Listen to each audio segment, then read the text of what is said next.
കണിക്കൊന്ന വെല്ലുന്ന മഞ്ഞ നിറം. അതെ, മുറ്റത്തും തൊടിയിലും എല്ലാം നിങ്ങൾ കണ്ടിട്ടുണ്ടാവും നമ്മുടെ 4 മണിപ്പൂവ്.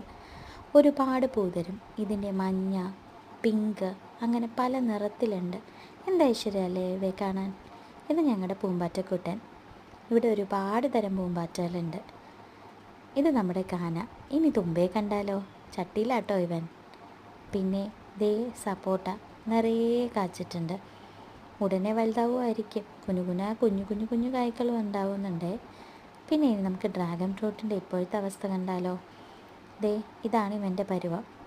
ഫ്രൂട്ടൊന്നും കണ്ടു തുടങ്ങിയിട്ടില്ല, പക്ഷെ നമ്മുടെ വെള്ളപ്പൂവൊന്ന് വാടി തുടങ്ങിയിട്ടുണ്ട്. അങ്ങനെ ഇവനെ ഇങ്ങനെ ഈ കോലത്തിൽ നമ്മളിങ്ങനെ ചരിച്ചിട്ടേക്കുവാണ്.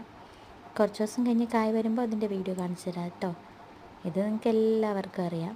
എന്താ തൊട്ടാവാടി. ഇതും നിങ്ങൾ വീട്ടിൽ വച്ചിട്ടുണ്ടോ എന്ന് വിചാരിക്കും. പക്ഷേ ഇവൻ പല മരുന്നിനും കൊള്ളാം കേട്ടോ.